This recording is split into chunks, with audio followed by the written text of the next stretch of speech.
Ladies and gentlemen, I just wanted to not say anything there at the very beginning. I want you guys to all soak that in for a moment. Borderlands 3 is on the way. So the footage we just saw there was not technically from Borderlands 3. It's what they're saying. So this is all actually coming from the Game Developers Conference. I'm going to put a link to it down there in the video description. Basically what happened was Randy Pitchford, who, of course, I'm sure most of you guys know who he is. He came out and they were basically displaying some new tech and stuff like that that they are going to be using with the Unreal Engine in regards to some of their future games. Now, of course, they were talking about Borderlands quite a lot, but they never specifically mentioned that this was going to be used in Borderlands 3. They did say that Borderlands 3 is a game that is going to be coming. They're working on it. We're going to be learning more about that in the future, but they basically went ahead and showed us all this, and they also gave us a bunch of very subtle and not so subtle hints towards Borderlands 3. If you guys want to check out the entire thing, feel free to link down there in the video description. Although I will say it's about 11 minutes long. It's kind of dry at times where they're just like showing you a sphere and they're like, hey guys, look at this sphere. Like, look at the stuff we can do with the lights, and now we'll make it black and white. Now it's back to normal again. Like, they spend a lot of time doing that. But they do mention some very interesting things. Like, for example, they do start giving hints that we are going to be on different planets in Borderlands 3. Let's go ahead and play that clip for you guys. So artists a lot of flexibility, and it also allows the scene to simulate in real time as time of day changes, or as maybe conceivably we have different physics if we, for example, were to explore different planets. There might be different physics in the sun, and the moons might be in different positions than we're used to on Pandora. Not so subtle, man. Not so subtle. If you remember the ending of Borderlands 2, now I want to give you guys a warning right now. There are going to be spoilers in this video for Borderlands 2 and Borderlands the pre-sequel. If you guys don't want to learn any more, just go ahead and check out the link down there in the video description. You can watch Randy Pitchford talk about art for 11 minutes. So you guys go ahead and just see some stuff in regards to Borderlands 3 there without any spoilers. But if you've already beaten those games, feel free to continue on with the rest of the video.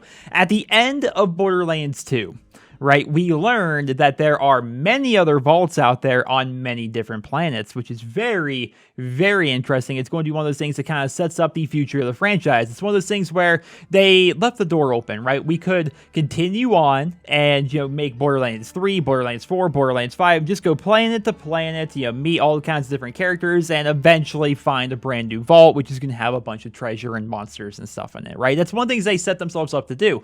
But at the end of the pre-sequel, we learn that war is coming, right? So the pre-sequel, it's kind of confusing with time hopping, but basically the pre-sequel is set up where we have captured Athena, and then she goes ahead and tells us the entire story of how she was working with Handsome Jack. It basically gives all the backstory and fills in all the gaps between Borderlands 1 and Borderlands 2. But at the end of that, Lilith decides to execute Athena. The firing squad fires upon her, and then the bullets are captured midair by this Iridian. Now, of course, we don't know too much about the Iridians. They are an ancient alien race, but it does say, I don't know if it's a boy or a girl, so it does say that war is coming and we're going to need all the Vault Hunters we can get. That is the end of the pre-sequel, and that's basically all we know about Borderlands 3, is that right from the end of Borderlands 2, we learned that there are going to be a bunch of other planets out there with a bunch of other vaults, and this Iridian shows up saying war is coming and we're going to need a bunch of Vault Hunters. That's basically all we know. And so when we see this, we get to see this character, right? And he was so not subtle about this. I mean, he specifically goes out of his way to mention it. It's obviously a teaser.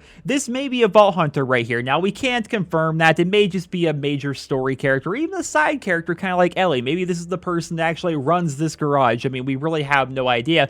But they specifically mentioned, like, ignore the shoulder that covers his character's face, blah, blah, blah, blah, blah. It's something that they're teasing this up to us, right? This is going to be a character of some sort in Borderlands 3. The area that we're on right now does look a lot like Pandora to me, which I personally love. Like, for me, you guys have seen me drive around here.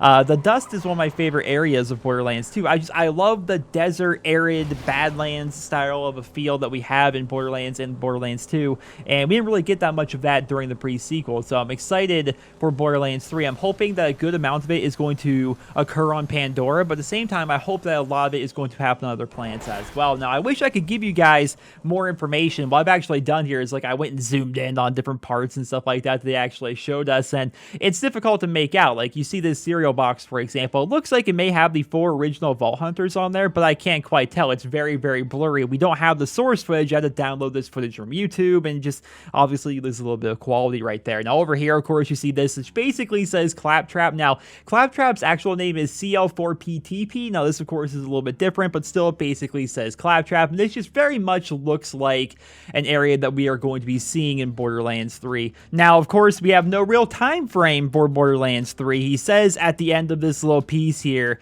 at GDC that we're working on it, we'll get you soon. So, of course, we're going to be learning more about the game in the future, but it is interesting to point out that Borderlands 3 is not on Take-Two's 2017 fiscal year calendar. We may be looking at, ladies and gentlemen, a 2018 release. We don't know, right? We don't know. But here's the thing. I think we can all agree that we want a polished Borderlands game. But Borderlands the pre-sequel, in my opinion, felt rushed in a lot of ways. It did not have the same staying power that Borderlands 2 did.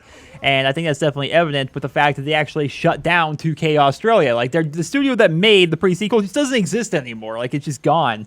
And so I feel as though it was a little bit rushed. It didn't have the same quality, in my opinion. A lot of the weapons were just reskins and stuff like that. So I think we can all agree that since we've waited this long, that Borderlands 3 should live up to the expectations. It should live up to the hype, right? It should be just as good as Borderlands 2, if not better. It should be more expansive, have a lot more going on with it. And if that means waiting a little bit, then that's a good thing. But of course, we want it to come out as soon as possible, because I don't know about you guys, but I am thirsting for a brand new Borderlands game. I mean, Borderlands 2, guys, I mean, we just talked about, it actually was quite a long time ago. It was back in September, but Borderlands 2 is going to turn 5 years old in a couple of months. Like, once we hit September, it's going to turn 5 years old. And Borderlands, the pre-sequel, is going to be turning 3 years old. Like, it's been quite a long time since we got a new Borderlands game, so I'm definitely looking forward to learning more. What we saw here today was absolutely fantastic. I mean, when they showed us that cinematic of them, like, exiting the garage and, like, backing out and panning out to the character, and then when they added the Welcome to Firestone soundtrack on top of there, if that did not give you guys the feels, the chills, I mean, I don't even know if you have a pulse anymore, man. I am so excited for this game. Hopefully you guys are as well. That's all we really learned today. Not a whole lot of information, but we did get some. And I wanted to make a video letting you guys know. I hope you guys all enjoyed this video. Drop me a rating. Let me know your thoughts on Borderlands 3 down there in the comment section below. And I hope you guys all have a wonderful day.